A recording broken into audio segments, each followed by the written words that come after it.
Good morning, everybody. Hope everyone's doing well. Clocks have gone back.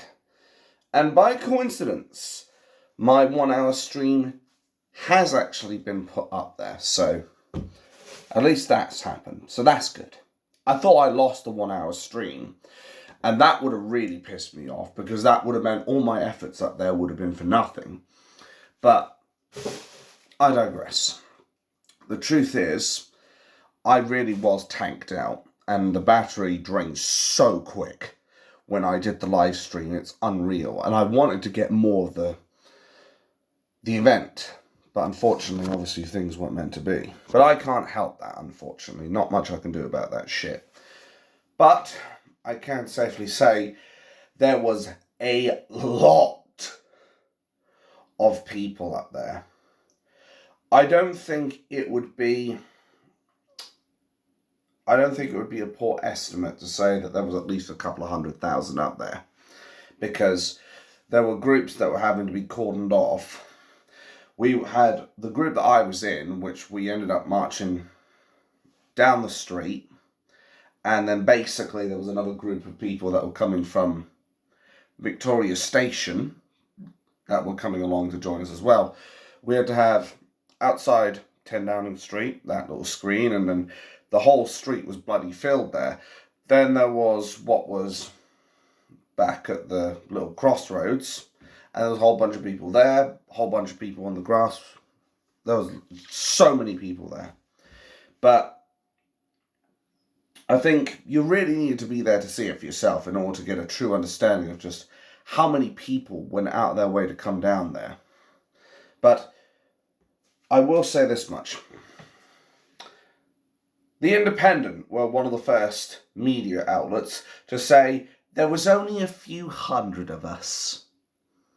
Yeah, a few hundred. Yeah, you can fuck off right now, Independent.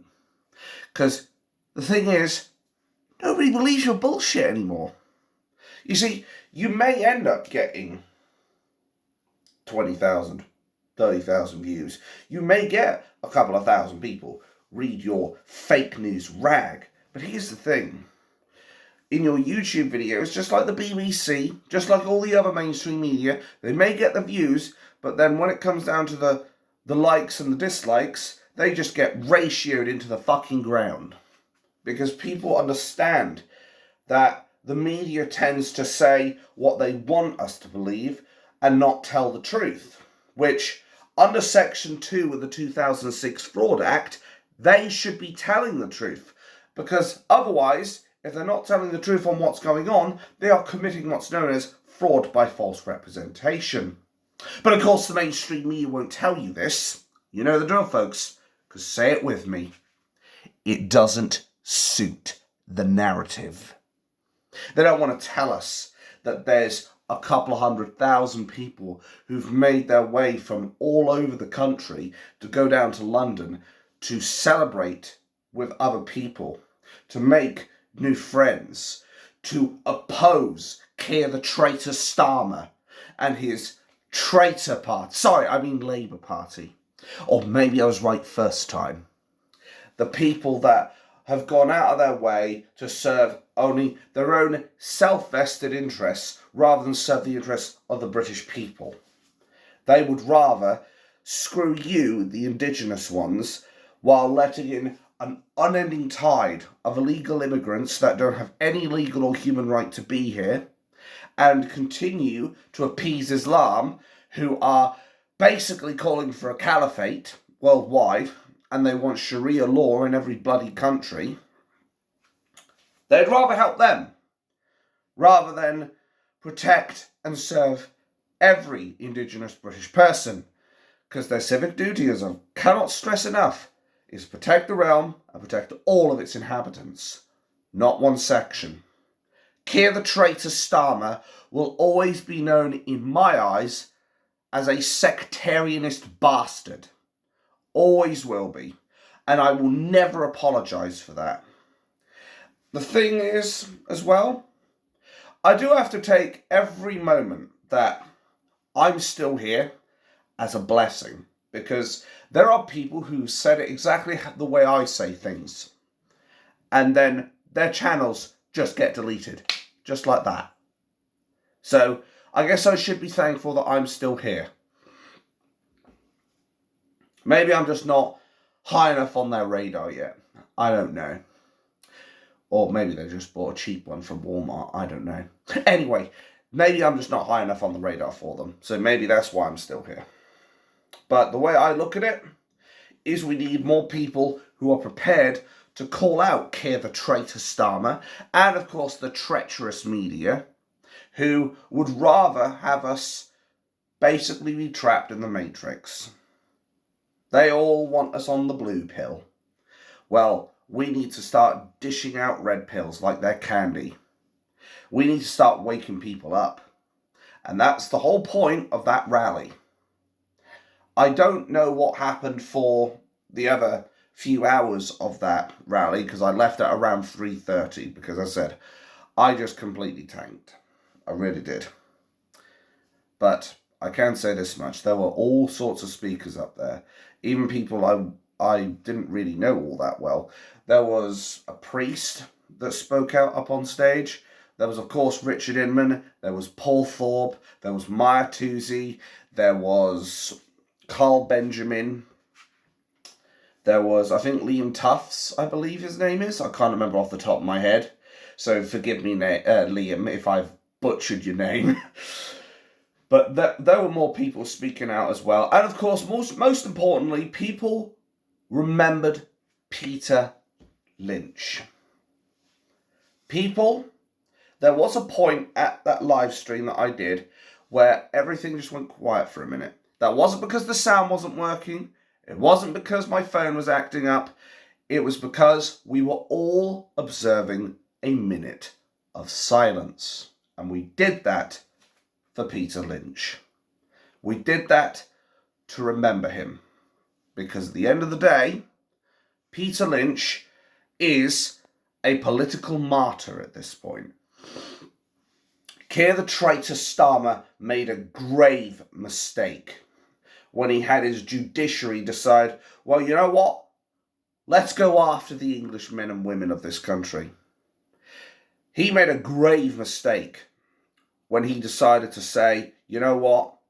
Let's make sure we send all the people who send messages on Facebook and Twitter, mean tweets on the net, and people who speak out against us, let's send them all to prison.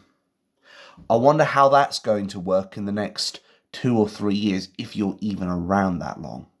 Keir the Traitor Starmer. I wonder, do you think people are going to basically sort you out before then? Do you think that they're going to tolerate your shit any longer? I don't think they are, personally. I think you'll be lucky if you see it till the end of this year. You certainly won't last long. And I've told people while I was up at that rally as well, I think the cold bitter truth is, if things don't sort themselves out within the next 6 months, at the absolute most, there's going to be a revolution. And you may sit there and think, oh, but this is what the establishment wants. They want us to get violent so they can bring in new draconian laws and then be like, well, now you guys are going to have no freedoms and what have you. Here's the thing, though. We're getting dangerously close to that as is. We're already frighteningly close to a dystopian state ruled under stroke number 1, totalitarian dictators. We're already dangerously close to that. Can't stop laughing now. Anyway, we need to stop that with every fibre of our being. Now, whether that involves peaceful resolution, which is what I really want, or whether the people have to go ahead and do something more drastic, which I do not want, do not justify, do not advocate for. As I've always said every single time without fail. I have categorically said that I do not want a violent revolution. But I will completely understand, and I won't blame them if they decide that is the only way they're going to get their country back. Keir the Traitor Starmer needs to understand he is playing an extremely dangerous game. Unequivocally. Think about it. How many English revolutions have there been? Last time I checked, it was either 2 or 3 in our entire history. 2 or 3 English revolutions or civil wars. And they were never caused by prime ministers. Keir the Traitor Starmer could make history with this shit. He could make history as being the only prime minister in the United Kingdom in all of its history to invoke a civil war / violent revolution on the back of the way he has abused its citizens and his country. He could face the worst record of any prime minister, of any leader of any country on this planet in history. People will look back and they will see this. They'll be like, oh God, this guy. Yeah, I remember this guy. Yeah, he was an arsehole. He was a traitor. Oh my God, he was the worst person we've ever seen. We don't want to be like him. That's what they're going to think of you, Keir the Traitor Starmer. They're going to think of you as a role model of everything of what not to be. You're going to make Adolf Hitler look like a friendly neighborhood guy. You're going to make him look like the fucking saint of Germany. Because you don't even have any integrity. You don't have the balls, whether up here or down there, or in my case, both, to be able to make the real hard decisions. The only hard decisions you've ever had to make is, are you going to bust one out in your bed or not? That's it. That's the only hard decisions you've ever had to make. Whereas the British people are more than prepared to make the tough decisions of whether or not we decide we take matters into our own hands. And here's the thing. I discussed with a couple of people while I was up there in one of my live videos. I basically told them that there's far more of us than there are of them. We can overwhelm the police. We could even overwhelm the army. We certainly would overwhelm the 650 treacherous MPs. What's stopping us? You know what's stopping us? Our own restraints. That's what's stopping us. It's like if a heavyweight boxer was deliberately holding back his punches to avoid hurting someone. That's basically us right now. Because if we start going full force and we start going real hard at it,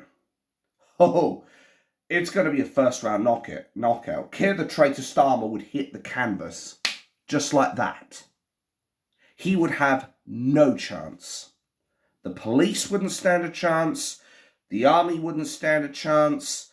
The MPs certainly wouldn't have a chance. And I know people are going to say, well, the army is going to be armed with assault rifles, grenades, and all that shit. But here's the thing. There's hundreds and thousands of us. Do you think there's hundreds of thousands in the army? There's certainly not hundreds of thousands in the police. Hell, I already made a point in the past where tens of thousands of officers, or was it thousands of officers? I can't remember now off the top of my head. They all decided to resign. They decided to resign from the force. Why is that? Because the way it's being run. They left voluntarily. Not forcefully, voluntarily. Think about it. Keir the Traitor Starmer likes to think he has the power. He does not have any power. He is literally as intimidating as a 1-year-old stroke number 2, a 1-year-old chihuahua. God, I am really struggling. I mean, to be fair, I've only just gotten up. Though I have had like 10 hours sleep. I literally, the moment I got home, and we were actually delayed, there was actually some fucking trespasser on the railway line. They decided to get on the steps or something, and basically it caused my train to be delayed by a good half hour. So yeah, that's why I didn't get home until like 8 o'clock. But that last bit of the documentary is what I want to talk about now. And the last bit of the documentary, which I wasn't able to get because my battery practically ran out, was the fact that the next parts were involving Chapter 3, we have a problem. Actually, we have multiple problems. Because now it's starting to be understood by everyone that dictatorships are run on 3 things: lust, fear, and loathing. And our police are working directly in unison with them. They're working in unison to have investigative task forces specifically for Twitter, for Facebook, for social media, basically. To be like, we're going to have specified groups search for content they don't like or they deem goes against the government. Then we're going to send the boys round, and we're going to, in some cases, have a fucking ram and just bust your door down, and then we're going to come and arrest you. Then we're going to put pressure on you to plead guilty to charges you haven't committed, and then we're going to send you to jail, just like they did Peter Lynch, like they did the 2 other family members' husbands. They will do everything they can to cook up some bullshit story. They will do whatever they can to make sure that they get some narrative spun, spin a good yarn, and they will knit out some bloody story which tries to portray us all in a bad light.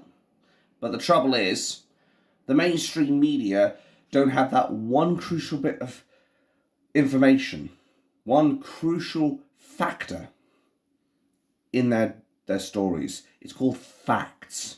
It's called the truth. They know nothing about the truth because they don't want to report it. They consider it irrelevant. They won't let the truth get in the way of a good hit piece. But here's the thing. That can also be construed as libelous slander.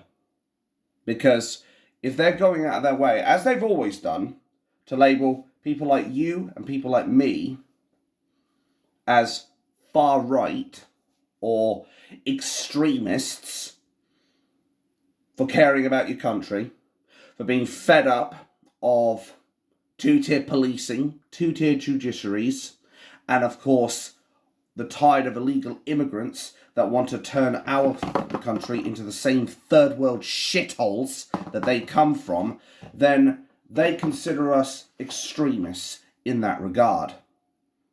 And that's just not true. We're not extremists in any way, shape, or the form. We're not saying, oh, we should kill all black people, or we should kill all Muslims. No, we're not saying that. We're saying that there has to be something done about an intolerant death cult that is Islam. We're saying that illegal immigration needs to be curtailed because it is clearly damaging this country. And we need to do something about the 2-tier justice and police system we're facing, where you could be a terrorist, a paedophile, or a murderer. And sometimes, if you're a murderer, you won't even get jail time. The others get suspended sentences or community service. Illegal immigrants who do the same, community service. But if you dare speak out about the government and its deceit and its treachery, then you go straight to prison. Just like that. Peter Lynch, 31 months in prison. Basically, nearly 3 years. And he took his own life. There are others who were named in that documentary who spent 2 to 5 years in prison because they dared to do that horrendous crime of legal protest. Yeah. Legal protest. And I know I'll probably get some NPC come into the comments and say, oh, but they were violent football hooligans, they were thugs, they were overturning vans, they were setting things on fire. Not everyone was doing that. And I will be clear on this much. Anybody who did set fire to that migrant hotel, which I believe was Thomas, I can't remember his name off the top of my head, the surname, but there was one Thomas who did actually push a wheelie bin up to a hotel to try and set it on fire. I condemn that. 100%. I condemn that kind of shit. Because that's not acceptable. The people who overturn police cars and set police stations on fire, indubitably, I do not condone that. I condemn it. But you can't put everyone in the same category. Because not everyone did that. That's like if I were to, I don't know, go and find the cookie jar, put my hand in it, fucking eat all the cookies and what have you. Well, I don't have any of those. Got a nice set of biscuits up there on the windowsill. Anyway, it would be like if I were to do that and then somebody goes along and says, oh, look at this guy. All fat people must eat shitloads of cookies. Like, no! It makes no sense. It's just me. The bottom line is, you can't tar everyone on the supposed far right, as you claim it, with the same brush. You can't tar every citizen with the same brush. However, with Palestine, every single one of them does seem to wear the colours of Hezbollah and Hamas. They wear the headbands, full terrorist garbs. They chant from the river to the sea, Palestine will be free. And in the context that's usually of Jewish blood is the context they use. And they usually get violent. That I can say for a fact. They usually do end up getting violent. They usually do end up attacking people, or even the police. Yet our spineless police would rather run from them. But the couple of 100,000 patriots, rather than the perhaps potentially thousands of Mullah races and Hamas supporting, Hezbollah supporting dickheads, they'd run from them. Somebody make it make sense. But we don't want violence. We don't want a violent revolution. Ideally, the British people want us to come in with the olive branch and be like, we want peace. We want a peaceful resolution to this. It's what I would prefer as well. But the cold, bitter truth is, folks, that if shit doesn't get resolved in the next 6 months, at most likely 1 to 4 months, this is all going to come crashing down. And then there will be only one way it gets resolved, and it is the way I don't want. But the cold, bitter truth will be, it'll need to be done to save this country. Keir the Traitor Starmer, I can't stress this enough, should be thankful for every fucking day that goes by, every day that goes off on the calendar, that there isn't a violent revolution. Because if there was, he would have already been gone. If there was a revolution based off of the Southport riots, we'd have had this country cleaned up. Just like that. Because Keir the Traitor Starmer would be out of power, and he wouldn't be able to harm us any further.